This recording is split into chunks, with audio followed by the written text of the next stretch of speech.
everyone. My name is Lena. And I am Shantae. And we are Our Legacy. Welcome, welcome. We had a little technical difficulties, but we're right back at y'all right now. But before we get started, in case you have any future questions, while we're going to be talking a lot today, I'm going to show you a little bit of our information for our organization. It is called Our Legacy. You can call us off time at 773-303-5846, and our website is ourlegacynpo.com. We have a Facebook, and if you can see all those other things, you can check that out. Now, today I'm going to move a little slower. My auntie said I talk too fast. And then when I looked at the video, I'm loud. So, Okay. Forgive me if I'm a little loud and I talk a little fast. That's just part of who I am. But I'm going to give you a brief overview of what we do. Our Legacy is a nonprofit organization. We're a 501c3 organization. It was founded by myself and my sister Shantae here. Yes. And along with my brother, he's on the phones, Alonzo. We decided to take Our Legacy and do some great things. Our mother passed on October the 22nd, so we're very dedicated and very into what we're going to be doing. So we're going to have a great topic today. Absolutely. But we have some great activities that we take part in. We take part, if you see her shirt, the Hello campaign. Yes. We do archery. We do a community cleaning green. We do a variety of things. You guys will learn about those things throughout the show because we're going to be here for about 12 weeks. But I'll let Shantae go ahead and tell you a little bit about herself. Yes, so I am Shantae, and I am the co-founder of Our Legacy. And just a little bit about me is that I have a strong passion for the community. Yes. I think there is a strong need for connecting with our people in the community and educating our community in the areas that we need help in, such as community beautification, yes. Violence, crime, all yes. those things that we are dealing with even today. So I'm very compassionate about that, and so it is befitting to be a part of an establishment or organized organization where we can use our creative juices, I'll say for lack of terms, to benefit our community in ways that we know how to reach our community. Exactly. So I feel great and honored to be a part of this organization that we established together, because I believe we're going to do great things, and yes. we are doing great things. We have done great things. Like my sister said, we've been always for the community for a very long time, and we've done many different projects and programs throughout the years. Right. And it is the only thing it can do now is just continue to get better. We can get better and become stronger. Excuse me for stumbling on my words. And that's why we have the organization called Our Legacy. We want to leave a legacy on what we're doing because we want to empower people. My mother left a legacy, an impression on me, and we want to take the information, the resources, and her passion and give it to other people and bring that out into other people. So today's topic is going to be nature versus nurture. Okay. Good topic. Now, most people ask what is nature versus nurture, and I have my little notes here. So you can take it as nature is about the mind and the body. Okay. You can look at nurture and talk about your behavior. So nature talks about what you inherit, your genes. Okay. Passed down from what you were born with. Nurture talks about your environment. Now, how does that relate to the Black community? So today's topic is nature versus nurture in the Black community. And for me, that's a very deep subject because we are dealing with some great times in 2018. If you guys can remember, last week was the anniversary of Martin Luther King's death. Okay. So, he fought hard, he fought passionately, but he died to get us the rights that we have right now. And now what I want to encourage people that we have to continue that on. So let's talk about nature versus nurture. Let's talk about our environment and how we were born, and then it's going to slide in and what Martin Luther King has done to develop what we have going on. So right now, if you look at 2018, we're looking at how in your community, if you're looking at impoverished communities in the Black community, let's look at nature. Let's look at what we are born with, what we are born into, how we're eating, how we're behaving, the genes we're passing down to our children into community, how we behave, the environments that we in, the genes that we have, we're passing down high blood pressure, we're passing down diabetes, we're passing down mental illness, we're passing down stresses. So these are things that we are passing down to our children, correctly? And then when they get into the world, they're now coming into an environment. So first they deal with the nature. They are born. We're born into our communities. We're born with our eyes and how we look and what's going on. We're born with different things. But once we get here, we nurture that. Nurture takes over. Our environment determines who we're going to be. So when I talk to people about nature versus nurture, we're going to talk about we were born in a situation. I was born in a impoverished, poor community not far from here, literally up the street, okay? I also live in an impoverished community. Yeah. But that impoverished community, I have to fight hard each and every day to not be a victim and a product of my impoverishment. And everybody is not as lucky as I am. Every day we walk out the door, it is a fight for individuals to deal with what the community that they're in, that environment. Now they were born into the situation, they was born with the things that they have, but then once they're born, they're nurtured and taken, and their environment develops who they are.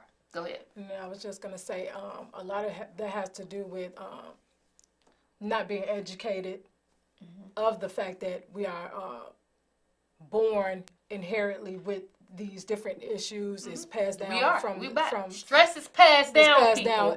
If you guys don't hear me and hear her, you pass that down when you're struggling and fighting and you have this child inside of you. You pass all those problems down and enter your child. Right. And I just wanted to say, I don't think we're educated, because if we were, we would be consciously aware and try to turn that around. Right. And I'm going to say this, and I want you guys to hear my passion. I want you to hear my voice. And I want you men out there to hear me right now that it is life and death for our children. I kid you not. I'm not talking just to talk. It is life and death for our children. We have to make some changes. We have to sacrifice as a community. So nature versus nurture. We're born into a situation. We're born in how we're gonna look. From our parents, we pass that down. But while we're in the womb, the environment around us is developing who we're going to be, what we're going to inherit, and the things that we hear while we're in the stomach. Then once we come out, we're still in an environment we're in poverty. We're in stressful situation. Our communities are dirty. It's violence. People are killing daily. So we begin to develop our children. So now they're not eating healthy. Now they're going to school and not academically performing, because we as a community have to continue to fight as Martin Luther King fought, right? Now, let's be honest with you, and we don't have that much time, but I must say this very quickly. Being a social activist, as I am a fitness activist. I'm an activist on so many levels. There are days it becomes hard. It is days I walk out my front door and it's a struggle. So I was watching Dr. Martin Luther King about what he dealt with and how he fought, and he had days when he struggled, right? So then I had to shape up the other day and say, what am I complaining about? He fought a real fight. He fought so I can be here right here on TV and my life not be threatened, because I have the right to speak how I want to speak and I have opinions. So therefore I had to stop for a second and say, look, there are people like himself, other leaders, females, men, Malcolm X. There's plenty of people that I can name, but right now I'm talking about Malcolm. I use him not Malcolm Martin as an example, that his life is threatened every day to fight for our rights. And also I've learned, and I'm sure I was lightly told this, that in 1966, he came to Chicago. He lived in Chicago. He lived in an impoverished community. And he marched. And in his march, he stated that Chicago was the worst place he had been that showed a whole bunch of evil. Most integrated. Right? I mean, most segregated. It was evil and strong and racist, right? Most racist. Now, the things I'm going to say is not to necessarily deal with other races against black people. It's more that I'm going to give you information to promote you. We have to take care of ourselves, right? Mm-hmm. I am a product of impoverishment. I'm a product of poverty. I'm a product of gangs. All the things that you can. I have a story to tell. But I made a choice to not let that grab me and take hold of me and control who I am. I was lucky. I had my mother there and I had other people there to support me. There are people in my community, in your community, who need you right now, right today, to grab them and support them and sacrifice to change over. Now, many of you guys are going to say, why I have to do that? What's the point? Why I have to make that sacrifice? Because it is needed. Before we can complain and talk about what other people do, we have to take care of what's going on in our communities. The tools are there. We have to take advantage of those tools, use those tools for our own to fix our community. So I'm going to give you an example. My community, the Woodlawn community, is 77% low income.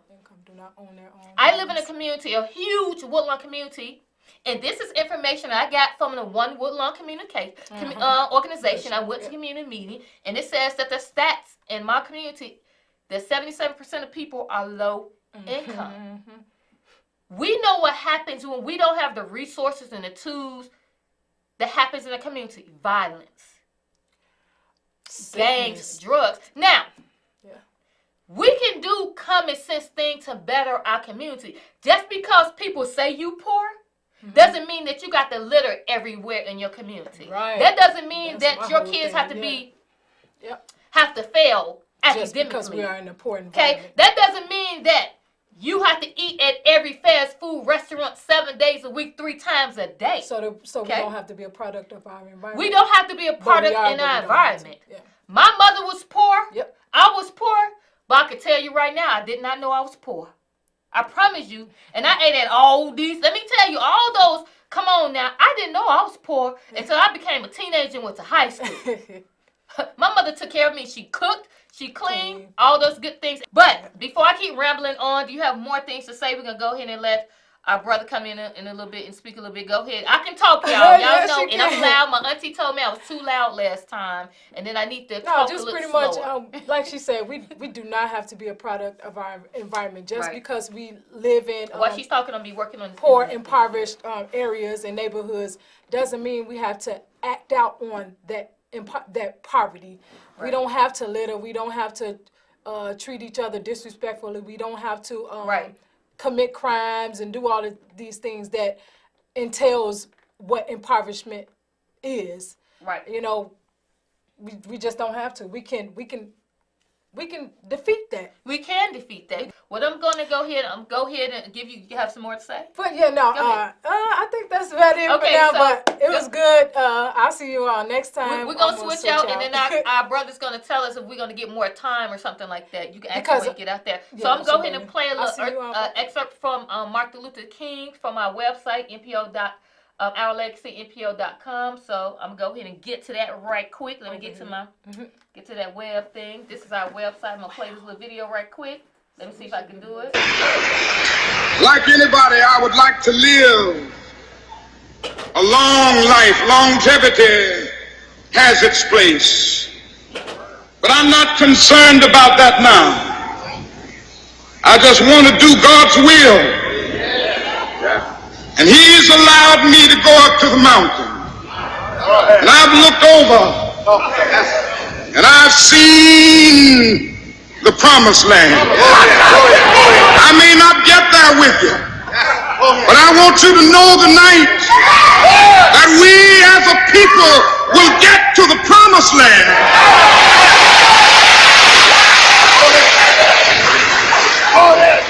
So I'm happy tonight. I'm not worried about anything. I'm not fearing any man. Mine eyes have seen the glory of the coming of the Lord.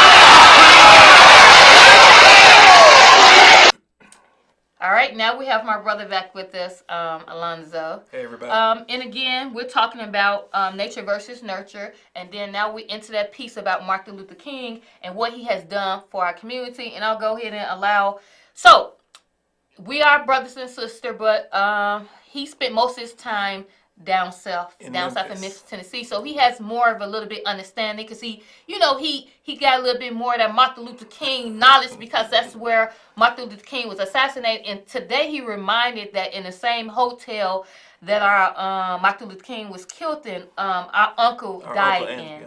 He died in that hotel. It was an unfortunate situation.